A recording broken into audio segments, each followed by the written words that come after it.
శ్రీమాత్రే నమః. ఈరోజు వచ్చేసి పప్పు మామిడికాయ వండుకుందామండి. కొత్త మామిడికాయలు వచ్చేసి పప్పు మామిడికాయ చాలా టేస్టీగా ఉంటుంది కదండి. కడుపు నిండా అన్నం తినొచ్చండి. చికెన్ మటన్ కన్నా చాలా బాగుంటుందండి పప్పు మామిడికాయ వండుకుంటే. చూడండి, ఇదిగోండి పప్పు వేసుకుంటున్నాను.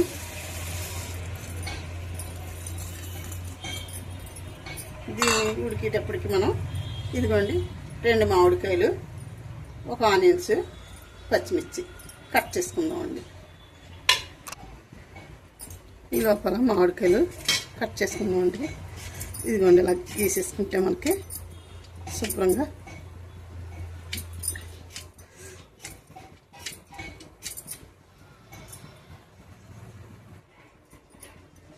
చూడండి, శుభ్రంగా మనం ఇలా జీడి తీసేసుకుని ముక్కల కింద కట్ చేసుకోవాలండి.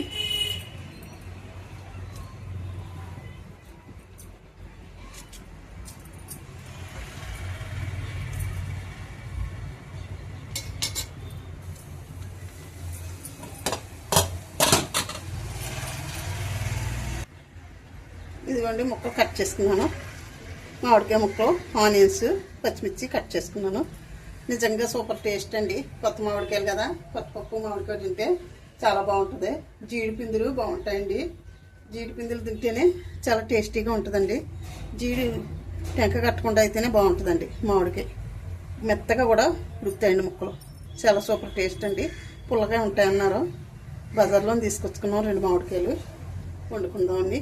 ఈరోజే స్టార్ట్ చేసామండి పప్పు మామిడికాయ. చాలా బాగుంటుందండి. పప్పు ఉడుకుతుందండి. ఒకేపు పప్పు ఎలా ఉడుతుందో చూసుకుందామండి. చూడండి, పప్పు అయితే మెత్తగానే ఉడుకుతుందండి. బాగానే ఉడికిందండి. ఈ విధంగా ఉడికినప్పుడు మనం మామిడికాయ ముక్కలు వేసేసుకుందాం. ఆనియన్స్, మామిడికాయ ముక్కలు, పచ్చిమిర్చి కూడా వేసేసుకుందాం.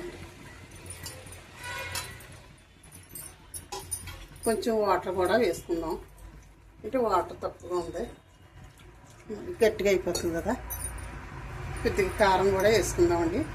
కారం అయితే స్పూన్ వేసుకుందాము. ఏంటంటే పప్పులో ఎక్కువ కారం అయితే బాగోదండి. స్పూన్నర వేసాను. ఇదిగోండి పసుపు కూడా వేసుకుందాం. మళ్ళీ మూత పెట్టుకుందామండి. ఉడుకుతుంది. ఉడికిన తర్వాత మనం పోపు వేసుకుందామండి. ఇదిగోండి పప్పు చూద్దాము ఏ విధంగా ఉడికిందో. ఇదిగోండి ఈ విధంగా ఉడికింది. చాలా బాగా ఉడుకుతుంది కదా పప్పు. ఇప్పుడు మనం కొంచెం ఉప్పు వేసేసుకుందాం ఇందులోని. తర్వాత పోపు వేసుకుందాం. ఇందులో ఉప్పు వేసాను. ఉడికిపోయింది. మెత్తగా ఉడికిందండి పప్పు అయితేనే. చాలా బాగా ఉడికింది.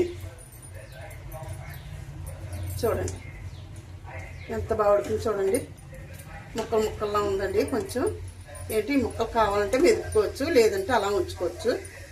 బాగుంటుంది. చాలా టేస్టీగా కూడా ఉంటుంది. పోపు వేసుకుందామండి. ఇప్పుడు పోపు కూడా పెట్టుకుంటాను. చూడండి పోపుకి గిన్నె పెట్టాను. ఆయిల్ వేసుకుంటున్నాను. చూడండి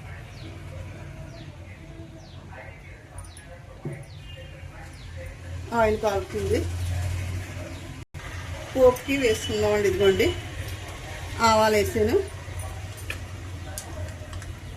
జీలకర్ర వేస్తున్నాను, ఎల్లుల్లిపాయలు వేసాను, ఎండుమిర్చి కూడా వేసాను.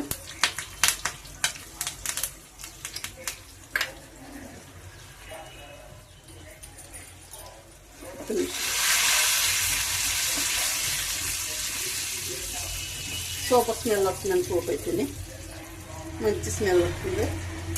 ఇదిగోండి ఎండుమిరపకాయల్లో కొన్ని గింజలు ఉన్నాయండి. అవి చాలా బాగుంటాయి. వేస్తున్నాను. వేసేస్తున్నామండి. పోపు వేస్తాను. చూడండి ఎంత బాగుందో. పోపు చాలా బాగా వచ్చింది కదా. ఇది ఇలా కలుపుతున్నాం. మనం మూత పెట్టుకుంటే మనకి స్మెల్ బాగుండా ఉంటుందండి. మూత పెడదాము. అయిపోయిందండి పప్పు. సరే అండి, ఉంటానండి. శ్రీమాత్రే నమః. శ్రీమతి నమః. వీడియో ముగిస్తున్నానండి. చూడండి ఒకసారి పప్పు మామిడికాయ నెయ్యి వేసుకుని తింటే చాలా టేస్టీగా ఉంటుందండి. చాలా సూపర్ ఉంటుంది. తిని చూడండి. కొత్త మామిడికాయలు చాలా బాగుంటుందండి. ఉంటానండి.